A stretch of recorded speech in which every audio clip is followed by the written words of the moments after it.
Hello, YouTubers, and today I'm going to give you guys a trailer for my new for my first series on this book.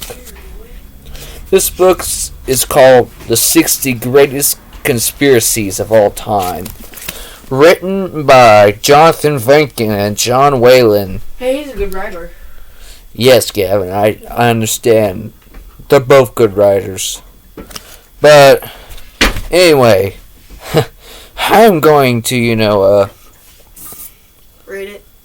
yes, I'm going to read to you guys and do like a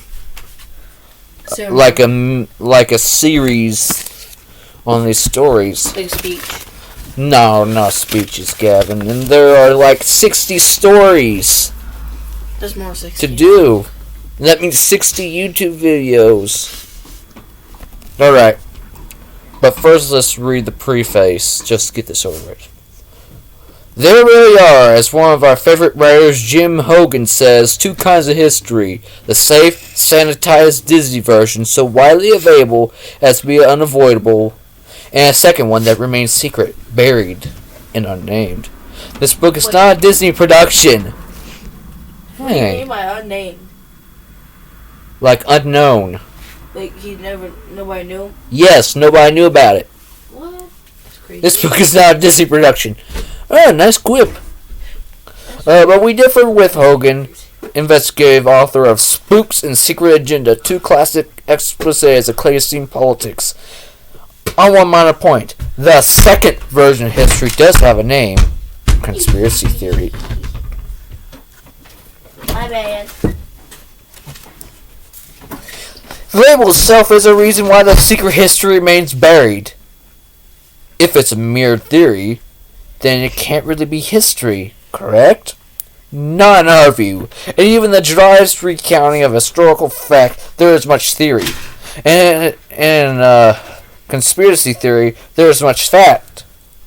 This is not to say that we should all throw up our hands and admit that everything's subjective and that no one can figure out what's true or false.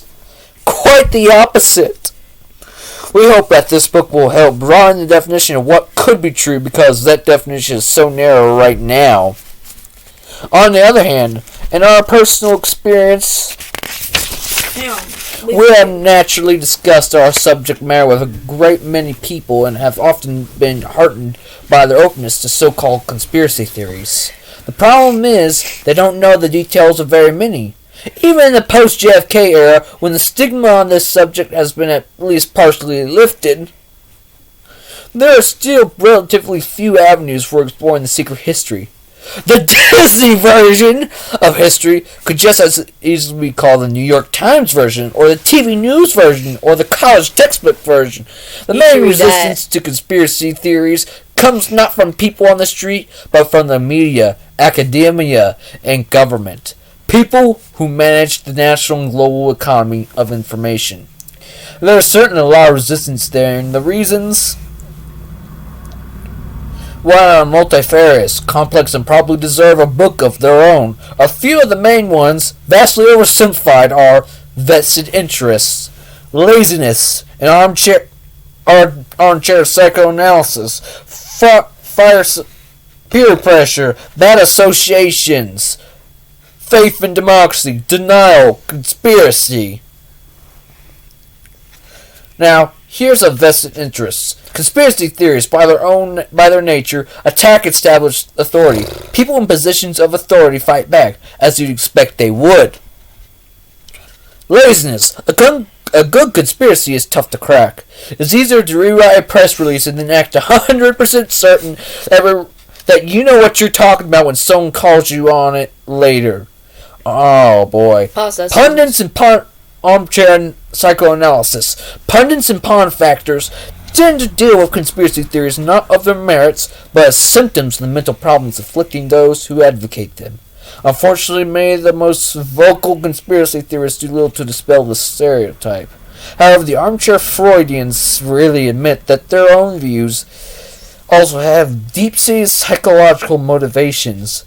It's unsettling to face the possibility that, to quote the Firesign Theater, everything you know is wrong. Pause that sentence. Hey, y'all out there, don't be lazy. Don't. It's not really good for your health. And if you're lazy and there's somebody that needs help, you should go and help them. Alright, that's enough, Gavin. It's some advice. Everybody needs that advice. Alright, peer pressure. Because most reporters, political scientists, and politicians shy away from conspiracy theories, few are willing to stick their necks out and risk being laughed at by their buddies. Like me! I'm a buddy. Yay! Bad associations. For years, conspiracy theory was almost synonymous with Jewish conspiracy. Jewish conspiracy? I don't know no Jew. Sadly, the anti-Semitic theory, if it can be called that, has been around for thousands of years and won't go away. Or so this book says, because this book was made in the 90s. It's a very expensive book. No, not a very expensive book. This is a very old book. Older than you guys.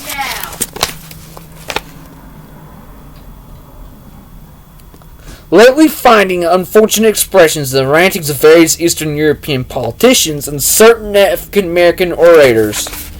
In somewhat disguised form, even sneaks into the mainstream every now and then in the scribblings of select well-known conservative columnists, even baseball players. In early 1994, there came a cry to ban recent inductee Steve Lefty Carlton from baseball's Hall of Fame for a statement in Philadelphia magazine that 12 Jewish bankers being in Switzerland rule the world. A tragic canard, the Jewish conspiracy merits no further comment.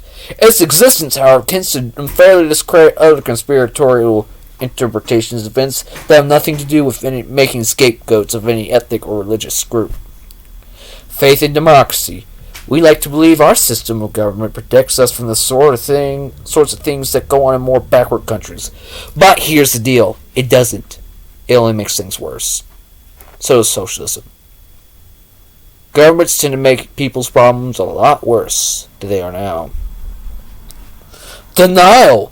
Many conspiracy theorists deal with the darker side of human nature and the capacity of respectable people to do some very nasty things. It feels better to pretend that if I'm okay, you're okay.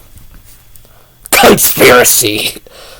Let's face it, these things happen, and when they do, the conspirators are not likely to fess up at the first hint that they've been smoked out. None of those rumors say anything about whether any particular conspiracy theory is true or false, worth considering or dismissing. So what makes the following the 60 greatest conspiracies of all time? We confess our criteria were rather flexible. Many were included for a combination of their importance and the availability of checkable facts to back them up. We chose others, frankly, for their entertainment value. Entertainment. I love like this? Entertainment. Like this? No, not like this. If there's one problem we found with conspiracy theories that bugs us more than another, it's the determination of conspiracy theorists to take their subject matter seriously. That Gerald Case Closed Posner looks like David Letterman by comparison. What we're mainly exploring here is a different way of seeing the world. Just as Henry Kissinger cracks us up every time he intones his shoot-from-the-hip opinions as if he's reading from a stone tablet, we also see a good deal of unintentional humor in the dissenting conspiratorial worldview. One thing we don't want to do here is talk down to you or insult your intelligence. We'll let the George Wills and Ted Koppels of the world instruct you in what you're supposed to believe. All we ask from the readers is an open mind and a little intellectual courage. Even Walt Disney gave us nightmares sometimes. Yep, he did. Walt Disney pretty much gave us nightmares. When Disneyland first opened, there was these weird Mickey Mouse costumes that looked just scary. I don't want you to look it up because it's so scary. But anyway, that was the introduction / trailer to the 60 greatest conspiracies of all time. Basically, my new series for this YouTube channel. Now, if you're an avid conspiracy theorist, please subscribe to my channel. You'll get more content. And if you want to see my upcoming lightsaber videos, well then by all means, please subscribe. If you want to see me duel with my swords, then please subscribe. If you want to see me sing and play on my new homemade instruments that I've been building in wood shop, please subscribe. If you want to see fun, please subscribe. Yeah, please. Yeah. Now, bye guys. But here's a preview for episode 1.